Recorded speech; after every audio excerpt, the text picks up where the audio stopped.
Hello बच्चों, welcome back to my channel. कैसे हैं आप सब लोग। बिहार में जो लेखपाल की वैकेंसी आई है, इसमें आप लोगों की क्लासेस चल रही थी, साथ साथ प्रैक्टिस सेट भी मैं आप लोगों के लिए प्रोवाइड करा रही थी, जिससे कि जो भी आपने पढ़ा है उसका आप रिविजन भी अच्छे से कर लें और प्रैक्टिस भी हो जाए, और कुछ इंपॉर्टेंट क्वेश्चन जो है वो भी आप लोग की रिवाइज हो जाएंगे, प्रैक्टिस भी हो जाएगी। तो इसी में आज भी हम कुछ और इम्पोर्टेंट क्वेश्चन को सॉल्व करेंगे और देखेंगे किस तरह से क्वेश्चन आ सकते हैं आपके। वीडियो को शुरू करते हैं, लेकिन शुरू करने से पहले जो बच्चों ने सब्सक्राइब नहीं किया, सब्सक्राइब जरूर कर लीजिएगा, वीडियो को लाइक कर दीजिएगा, और इसकी एक अलग से चैनल पर प्लेलिस्ट मिल जाएगी आपको, लिंक इस वीडियो को डिस्क्रिप्शन में देख लीजिएगा। अब वीडियो को शुरू करते हैं और फर्स्ट क्वेश्चन लेते हैं इसमें। With respect to final account, which of the following statement is incorrect. अंतिम खातों के संबंध में निम्नलिखित में से कौन सा कथन गलत है। यानी कि जो फाइनल अकाउंट्स होते हैं उससे रिलेटेड कौन सा यहाँ पर ऐसा है पॉइंट जो गलत है। तो फाइनल अकाउंट्स की वीडियो मैंने जो है चैनल पर अपलोड कर दी है, आप लोग देख लीजिएगा क्लासेस में, कि फाइनल अकाउंट्स जो होते हैं मेनली जो है वो ट्रेडिंग हो जाएगा, प्रॉफिट एंड लॉस अकाउंट और बैलेंस शीट हो जाती है। तो उससे रिलेटेड जो इम्पोर्टेंट पॉइंट से फॉर्मेट था और साथ ही उसके क्वेश्चन थे कि किस तरह से पूछ सकता है, वो भी वहाँ पर इंक्लूड है। यहाँ पर जो फर्स्ट ऑप्शन है, if the debit side of the trading account exceeds its credit side then the balance is termed as gross profit. यदि ट्रेडिंग खाते का डेबिट पक्ष इसके क्रेडिट पक्ष से अधिक हो जाता है तो शेष राशि को सकल लाभ कहते हैं, ग्रॉस प्रॉफिट कहते हैं। सेकंड है, an asset give rise to expenditure when it is acquired and to an expenses when it is consumed. एक पर संपत्ति के अधिग्रहण पर व्यय और उपभोग होने पर व्यय को जन्म देता है। Sales less cost of goods sold is equal to gross profit. इसके साथ समझ लीजिए, यानी सेल में से जब माइनस कर देते हैं हम कॉस्ट ऑफ गुड्स सोल्ड को, तो क्या निकल के आता है, ग्रॉस प्रॉफिट निकल के आता है। If the balance of an account is on the debit side of the trial balance where the benefit has already expired, then it is treated as an expenses। यदि किसी खाते की शेष राशि ट्रायल बैलेंस के डेबिट पक्ष में है जहां लाभ पहले ही समाप्त हो चुका है, तो इसे व्यय के रूप में जाना जाता है या माना जाता है। तो यहाँ पर आपको क्या बताना है, जो चार स्टेटमेंट है इसमें से रॉन्ग कौन सा है, गलत कौन सा है। क्वेश्चन पे ध्यान दिया करिए कि इनकरेक्ट पूछ रहा है कि करेक्ट पूछ रहा है। यहाँ पर इनकरेक्ट पूछ रहा है। ये जितने भी पॉइंट्स दे रखे हैं इसमें से अगर इनकरेक्ट की बात करें तो ये पहला पॉइंट जो दे रखा है कि जो ट्रेडिंग अकाउंट हम बनाते हैं, ट्रेडिंग अकाउंट में एक साइड आपका डेबिट साइड होता है, क्रेडिट हो जाता है। तो यहाँ पर कह रहा है कि डेबिट पक्ष इसके क्रेडिट पक्ष से अधिक होगा तो शेष राशि को सकल लाभ कहा जाता है। ऐसा नहीं है, अगर यहाँ पर डेबिट साइड बड़ा होगा और क्रेडिट साइड छोटा हो जाएगा तो यहाँ पर डेबिट बैलेंस आपको क्रेडिट पक्ष में दिखाएगा, तो क्या हो जाएगा, लॉस होगा। ग्रॉस प्रॉफिट जो निकल के आता है वो डेबिट साइड में निकल के आता है, यानी कि क्रेडिट साइड बड़ा है। क्रेडिट साइड में क्या होती है, क्रेडिट साइड में दिखाई जाती है जो सेल्स होती हैं या जो क्लोजिंग स्टॉक बचता है उसे हम क्रेडिट में दिखाते हैं। बाकी डेबिट साइड में जो भी एक्सपेंसेस होते हैं वो दिखाए जाते हैं। तो क्रेडिट साइड बड़ा होता है, उसी का बैलेंस डेबिट साइड में आता है जो कि ग्रॉस प्रॉफिट बनता है। तो यहाँ पर क्या है, ये फर्स्ट पॉइंट आपका रॉन्ग हो जाएगा और इनकरेक्ट पूछा था तो यही हो जाएगा हमारा करेक्ट आंसर। बाकी ये तीनों पॉइंट क्या है, करेक्ट दे रखे हैं। चलिए नेक्स्ट क्वेश्चन है, in trial balance which accounts with normal balance is recorded at the credit side. यहाँ पर क्वेश्चन पूछ रहा है कि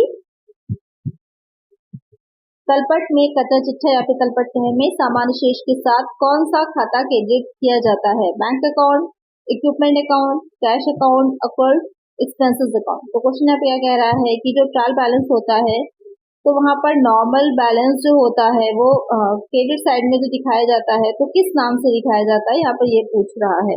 तो किस नाम से हो जाता है, जो अकाउंट एक्सपेंसेस होते हैं, उपार्जित व्यय खाता जो होता है उस नाम से दिखाया जाता है। तो एक आंसर हो जाएगा ऑप्शन डी।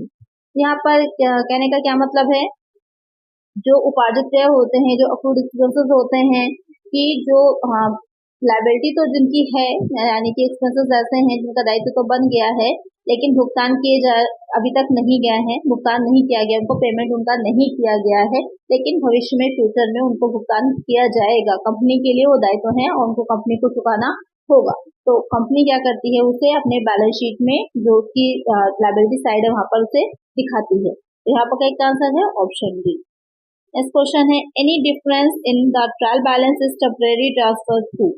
तलपट के किसी भी प्रकार का शेष में अंतर अस्थायी तौर पर हस्तांतरित किया जाता है कि अगर तलपट के दोनों साइड वैसे तो इक्वल आना चाहिए, लेकिन अगर इक्वल नहीं आ रहे हैं और बैलेंस आ रहा है तो बैलेंस कहाँ दिखाया जाता है, बैंक अकाउंट में, सस्पेंस अकाउंट में, कैपिटल अकाउंट में, रिजर्व अकाउंट में। बहुत सिंपल है, कहाँ दिखाते हैं, सस्पेंस अकाउंट में दिखाते हैं। तो इसका आंसर हो जाएगा option B.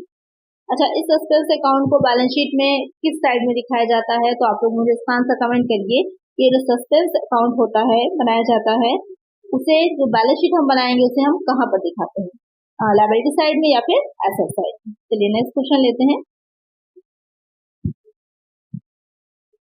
Credit notes received for goods returned to a supplier will be entered firstly in the supplier को माल की वापसी के लिए प्राप्त क्रेडिट नोट की प्रविष्टि पहले निम्नलिखित में की जाती है।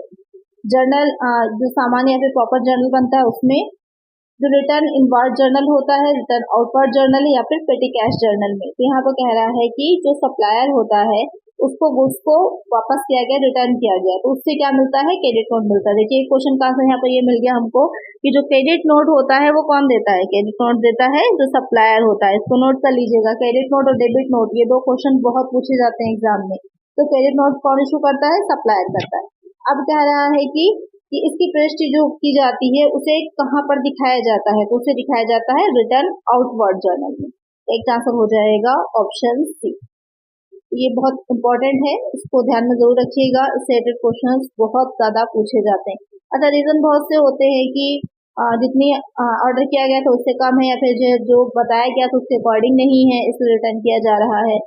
ये रीजन हो सकते हैं रिटर्न करने के। तो करेक्ट आंसर हो जाएगा ऑप्शन सी। Next question है, the separate record maintained for each item that appears on the financial statement is the।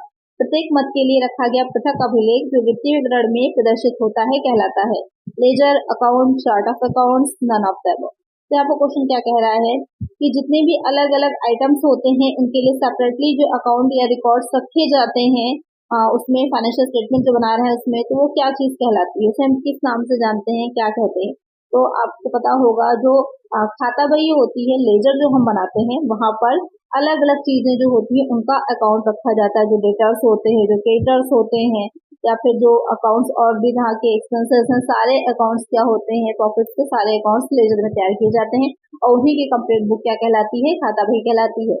यहाँ पर करेक्ट आंसर क्या हो जाएगा, ऑप्शन ए हो जाएगा। क्योंकि यहाँ पर ये पूछ रहा था कि किस अभिलेख में प्रदर्शित किए जाते हैं, कहाँ पर दिखाए जाते हैं। सेपरेटली तो उसको अकाउंट कहा जाता है, खाता है प्रत्येक मत अपने आप में, प्रत्येक आइटम जो है, एवरी आइटम, ईच आइटम क्या है, अकाउंट है। लेकिन उसे दिखाते कहाँ, उसे हम दिखाते हैं लेजर में। तो यहाँ पर करेक्ट आंसर जो होगा हमारा वो हो जाएगा लेजर। और लेजर को क्या और कहा जाता है, तो मैंने पहले भी आप लोगों को बताया था, क्लासिफाइड करते हैं। जैसे कि बताया कि हमने जो जर्नल बनाया वहां पर तो हमने सब कुछ डेट वाइज नोट कर लिया, लेकिन अब उसको अलग अलग हमें दिखाना है, जिससे कि हम आसानी से जान सकें कि किसका कितना अमाउंट पेंडिंग है, किससे हमें कितना लेना है। तो उसके लिए हम क्या करते हैं, लेजर में लेके जाते हैं, क्लासिफाई करते हैं। चलिए नेक्स्ट क्वेश्चन है, the book in which all accounts are maintain is known as. वह पुस्तक जिसमें सभी खाते रखे जाते हैं कहलाती है cash book, journal, ledger, purchase book. अब उसी क्वेश्चन को थोड़ा सा बदल करके दे दिया गया, यानी कि थोड़ी सी लैंग्वेज बदल दी गई है, क्वेश्चन सेम वही है कि वो कौन सी बुक जिसमें सारे खाते रखे जाते हैं, सारे अकाउंट्स रखे जाते हैं, क्या कहलाती है, वो हो जाती है लेजर। लेजर में क्या होता है, सारे अकाउंट्स रखे। कैश बुक में सिर्फ कैश दिखाया जाता है, कितना मिला है, कितना पेमेंट किया, कितना रिसीव किया है, किसी भी आइटम से सिर्फ कैश की बात की जाती है। जो जर्नल होता है, जर्नल में सभी तरह के जितने भी ट्रांजेक्शन होते हैं, फाइनेंशियल ट्रांजेक्शन, वो सारे नोट डाउन किए जाते हैं डेट वाइज। जो लेजर होता है, लेजर उनको क्लासिफाई करके अलग अलग दिखाता है कि इतने हमारे क्या हैं, जैसे राम है, कोई राम क्या है, क्रेडिटर है, डेटर है, कौन है, कोई हमने एक्सपेंस किया है, वो एसेट किस एसेट को कितना किया है, जो वेजेस दी जा रही है, सैलरी दी जा रही है, इनकम है, सारे अकाउंट्स बनाए जाते हैं लेजर में। तो यहाँ पर क्या आंसर है, ऑप्शन से। और जो परचेज बुक होती है वो किसका पार्ट है, परचेज बुक जो होती है वो जर्नल का ही एक पार्ट है, क्योंकि जर्नल जो हम बनाते हैं उसकी कुछ सब्सिडरी बुक्स बनाते हैं, तो उसी में परचेज बुक भी याद किया जाती है। तो नेक्स्ट क्वेश्चन है, फाइनेंशियल अकाउंटिंग डील्स विथ वित्तीय लेखांकन संबंधित है, रिकॉर्डिंग ऑफ ट्रांजैक्शन, लेन देन का अभिलेखन से, recording, classifying and summarising the transaction, लेन देन का अभिलेखन, वर्गीकरण, सारांश से, preparation of financial statements only, केवल वित्तीय विवरणों की तैयारी से, book keeping and preparation of financial statement, वित्तीय विवरणों की तैयारी एवं बही खाता से। यहाँ पर बात की जा रही है कि जो फाइनेंशियल अकाउंटिंग होती है, वित्तीय लेखांकन होता है, वो किससे रिलेट करता है या किससे रिलेटेड होता है।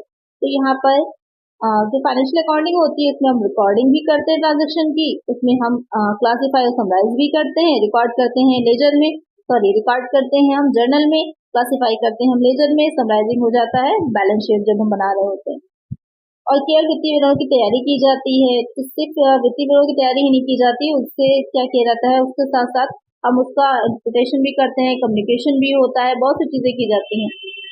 Book keeping and preparation of financial statement. लेकिन अगर हम बात करें ये वाले पॉइंट जो डी पॉइंट दे रखा है, इसमें सारी चीजें इंक्लूड हो जाती हैं कि वित्तीय विवरणों की तैयारी एवं बही खाता, जो वित्तीय विवरण होते हैं उनकी तैयारी बनाते हैं और साथ ही हम बुक कीपिंग का काम करते हैं। ये कंप्लीट हो जाएगा आपका, जिसमें सारे पॉइंट्स आ जाएंगे। तो यही हो जाएगा हमारा करेक्ट आंसर, ऑप्शन डी। तो जब भी इस तरह के क्वेश्चन आए थोड़ा सा ध्यान से समझिएगा कि क्या पूछ रहा है, किस बारे में पूछ रहा है। क्वेश्चन बहुत इजी और चारों पॉइंट आपको सही लग रहे होंगे, लेकिन जो सबसे बेस्ट आंसर है वो हो जाएगा ऑप्शन डी। चलिए नेक्स्ट क्वेश्चन लेते हैं। Bills receivable account is dash. प्राप्य बिल खाता है an expenses account, an asset account, a revenue expenditure account, a liability account. यानी कि एक व्यय खाता है, संपत्ति खाता है, एक आयकर व्यय खाता या फिर दायित्व है। तो बिल्स रिसीवेबल क्या है, तो एक हो जाती है करंट एसेट और एक होती है करंट लायबिलिटी, यानी कि चालू संपत्ति और चालू दायित्व। तो यहाँ पर बिल्स रिसीवेबल जो होता है इसको शॉर्ट में इस तरह से भी लिखते हैं, तो क्वेश्चन में ऐसे भी लिखा आ सकता है, इसका मतलब भी आपका बिल्स रिसीवेबल ही हो जाएगा। तो ये क्या होते हैं, ये आपकी चालू संपत्ति होते हैं, करंट एसेट होते हैं। तो यहाँ पर जो ऑप्शन में करंट एसेट कहीं पर नहीं दे रखा है, लेकिन एक एसेट अकाउंट है ये दे रखा है। तो अगर करंट एसेट होता तो आप उसी ऑप्शन को टिक करते, लेकिन वो नहीं दे रखा, तो एन एसेट अकाउंट है, एक संपत्ति खाता है, आप उसको टिक करेंगे। एक्सपेंस नहीं है, जो रेवेन्यू एक्सपेंडिचर है या फिर लायबिलिटी अकाउंट है, ये सिर्फ आपका क्या है, एसेट अकाउंट हो जाएगा। एक आंसर हो जाएगा ऑप्शन बी। नेक्स्ट क्वेश्चन है, as per section 288B of the income tax act the total tax computed shall be rounded off to the nearest dash. आयकर अधिनियम की धारा 288B के अनुसार गणना किए गए कुल कर को निकटतम डैश तक पूर्णांकित किया जाएगा। ₹100, नो राउंडिंग ऑफ, यहाँ पर कोई भी किसी भी तरह का पूर्णांकन या राउंड ऑफ नहीं किया जाता। ₹10, ₹1। क्वेश्चन कह रहा है कि अब यहाँ पर एक चीज का ध्यान दीजिएगा, जो सेक्शन 288B दे रखा है उसके तहत यहाँ पर एक चीज उन्होंने खुद ही बता दी है, तो क्वेश्चन में पूछ भी सकता है कि किस धारा के तहत, तो वो 288B हो जाएगा। यहाँ पर कह रहे हैं कि हम, और एक चीज और पॉइंट है, कुल कर को यानी कि जो हमने टैक्स निकाला है उस टैक्स को कंप्यूट किया जाता है, कहाँ पर किया जाता है, कितने तक पूर्णांकित किया जाता है, तो उसे पूर्णांकित जो किया जाता है 10 के निकटतम गुणांक तक पूर्णांकित किया जाता है। तो यहाँ पर इसे 10 के निकटतम गुणांक तक राउंड ऑफ किया जाता है। कैसे किया जाता है, जैसे कि 20,526 अगर बन रहा है, 20,526 अगर बन रहा होता है टैक्स लायबिलिटी जो होती है, तो उसे राउंड ऑफ कर दिया जाता है, कितनी हो जाएगी, क्योंकि 10 के निकटतम गुणांक तक है, तो ये 6 जो है इधर आके 3 बन जाता है, तो ये आपकी हो जाएगी 20,530 रुपए राउंड ऑफ करके। अक्सर देखिएगा जोमेटो को ऑर्डर करते हैं तो वहां पर भी राउंड ऑफ हो जाता है, तो नीचे क्या होता है, अगर यहाँ पर 5 से ज्यादा है तो इधर राउंड ऑफ होकर आ जाएगा, अगर ये 5 से कम होगा तो इसको हटा दिया जाएगा, 20,520 रुपए से हो जाएगी। यही हो जाती है टैक्स लायबिलिटी। तो यहाँ पर 10 के निकटतम गुणांक तक, एक आंसर हो जाएगा ऑप्शन सी। चलिए नेक्स्ट क्वेश्चन है, dash is for individual HUFs and firms other than LLP being a resident having total income up to ₹50 lakh and having income from business and profession which is computed under section 44AD, 44ADA or 44AE। यहाँ पर question पूछ रहा है कि dash व्यक्तियों, HUF जो होते हैं या फर्में जो होती हैं LLP को छोड़कर, LLP कौन सी होती हैं, तो जो ये LLP होती हैं वो हो जाती है सरकारी समितियां जो होती हैं उससे रिलेटेड हो जाएगी। उनके अलावा जिनकी कुल आय 50 लाख के ऊपर होती है या 50 लाख तक होती है और व्यवसाय और पेशे से आय है जिसकी गणना जिन धाराओं के अंतर्गत की जाती है, वो कौन सा ITR भरते हैं। ITR से रिलेटेड क्वेश्चन आपका जरूर पूछा जाएगा, बहुत ये पूछा जाता है इसके बारे में। तो कौन सा ITR फिल करते हैं, तो यहाँ पर वो कौन सा ITR भरेंगे, वो ITR 4 भरते हैं। एक आंसर हो जाएगा ऑप्शन ए। तो इसको ध्यान में रखिएगा, इन धाराओं से रिलेटेड एक क्वेश्चन बहुत पूछा जाता है, यहाँ पर एक आंसर हो जाएगा ऑप्शन ए। नेक्स्ट क्वेश्चन लेते हैं, section 194B requires deduction of tax of source at the rate of dash from winning of lotteries, crossword puzzles or card games or other schemes if the amount of winning exceeds rupees dash। धारा 194B में lottery, crossword puzzle या card game या अन्य खेलों की जीत से dash की दर से स्रोत पर कर की कटौती की आवश्यकता होती है अगर जीत की राशि रुपए डैश से अधिक है। 25% 6,000, 20% 7,500, 30% 10,000, 10% 5,000। तो यहाँ पर क्वेश्चन में पूछ रहा है, तो यहाँ पर किस धारा के अंतर्गत मिलती है, तो एक ये धारा ध्यान में रखिएगा, थोड़ा सा ध्यान में रखिए, बस याद रखने की जरूरत है आपको। 194B के अंतर्गत है। तो यहाँ पर कितनी राशि होती है और कितनी राशि तक मिलती है और कितने परसेंट की मिलती है, एग्जैक्टली क्वेश्चन आपसे ये पूछ रहा है। अगर आपको परसेंट भी याद है तो आपको राशि क्लियर हो जाएगी, अगर आपको अमाउंट याद होगा तो परसेंटेज क्लियर हो जाएगी, क्योंकि यहाँ पर रिपीट नहीं किया है, ये सबसे अच्छी बात है। अगर रिपीट कर दिया होता तो वहाँ पर मुश्किल होता आपके लिए।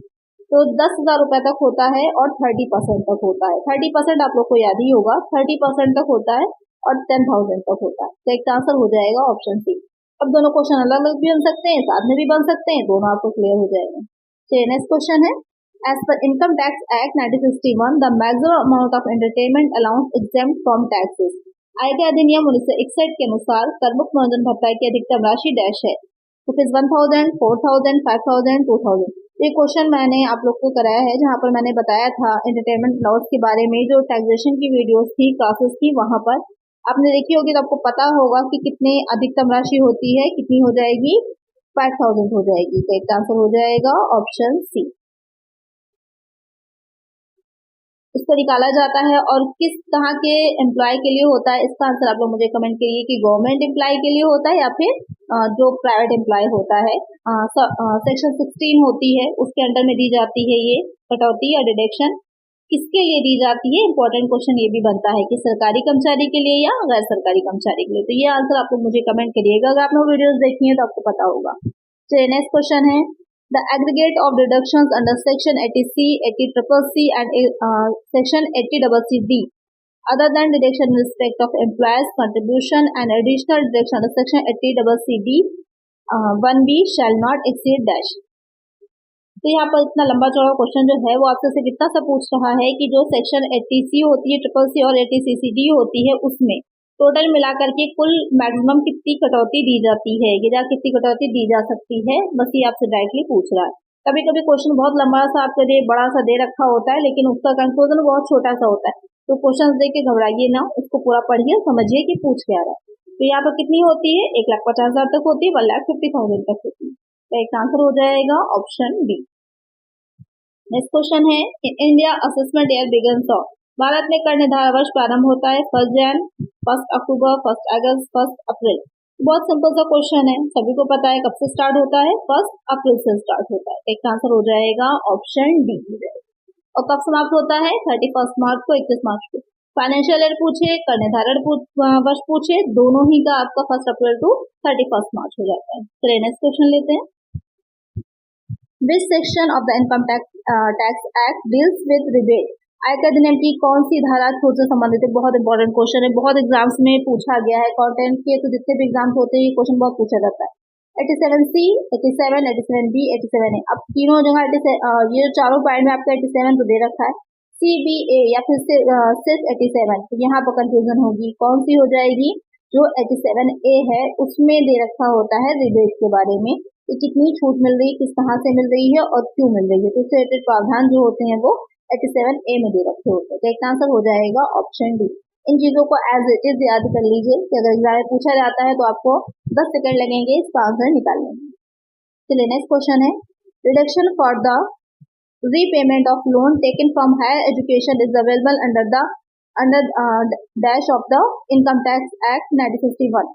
उच्च शिक्षा के लिए गए ऋण के पुनर्भुगतान के लिए कटौती आयकर अधिनियम 1961 डैश के तहत उपलब्ध है, सेक्शन 80H, 80E, 80D या फिर 80C।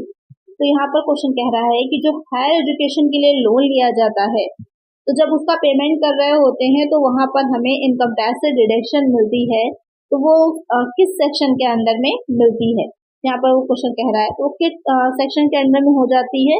तो 80E जो सेक्शन होती है उससे रिलेटेड होती है और उसी के अंदर में मिलती है हमको वो कटौती जो होगी।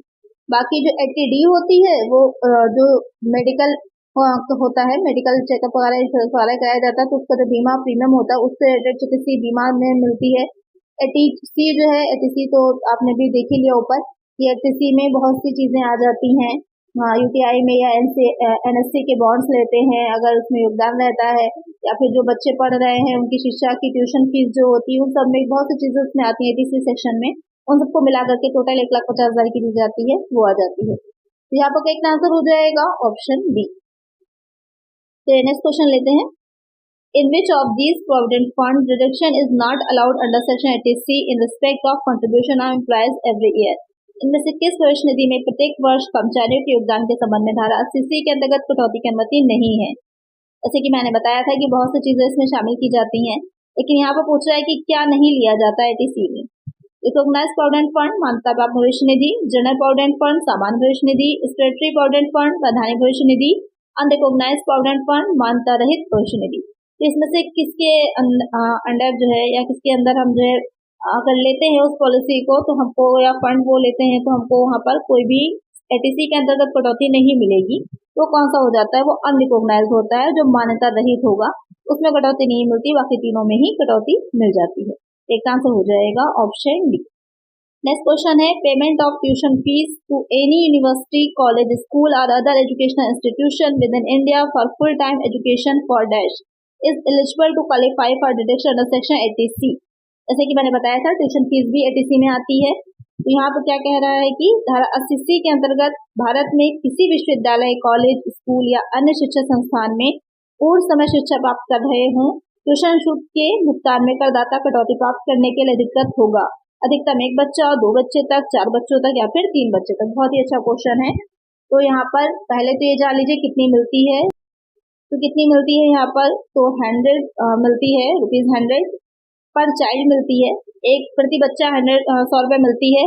पर मंथ होती है, ये भी ध्यान में रखिएगा, ये पर मंथ होती है, वार्षिक नहीं दे रखी। 100 रुपये पर मंथ पर चाइल्ड, एक बच्चे के 100 रुपये। और अधिकतम कितने बच्चों तक मिलती है, क्वेश्चन ये पूछ रहा है। तो कितने बच्चों तक अधिकतम है, तो 2 बच्चों तक अधिकतम मिलती है। एक आंसर हो जाएगा ऑप्शन बी। तो ध्यान में रखिएगा, वार्षिक पूछा है या मंथली पूछा है, ऑप्शन में 1200 रुपये वार्षिक भी दे रखा होगा तो भी करेक्ट है। 100 रुपये पर मंथ दे रखा होगा तो भी करेक्ट है। प्रति बच्चे के हिसाब से होता है और अधिकतम 2 बच्चों तक होता है। तो यहाँ पर सारी कंफ्यूजन दूर रखिए। और एक चीज और ध्यान में रखिएगा, एक होता है जो ट्यूशन फीस दी जा रही है यहाँ पर, एक होता है भत्ता देना, एक होता है सुविधा देना। यहाँ पर भत्ते की अलाउंस की बात की जा रही है, सुविधा की नहीं। सुविधा अलग होती है, भत्ता अलग होता है, दोनों को ध्यान में रखिएगा। चलिए यहाँ पर एक आंसर है ऑप्शन बी।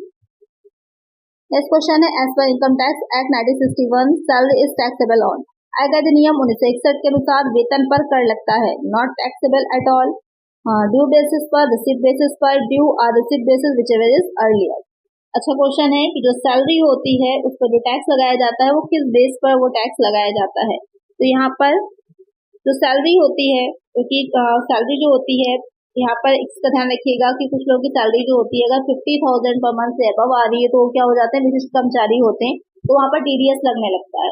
हाँ, टैक्स डिडक्ट सोर्स जो होता है, तो वहाँ पर आयकर का कटने के बाद ही, इनकम टैक्स कटने के बाद ही सैलरी डिपॉजिट की जाती है मंथली। तो यहाँ पर जो इसमें सैलरी लगती है वो किस बेसिस पे लगती है, तो वो हो जाता है ड्यू और received basis whichever is earlier, देय या प्राप्ति आधार जो भी पहले होता है उस बेसिस पे लगाया जाता है।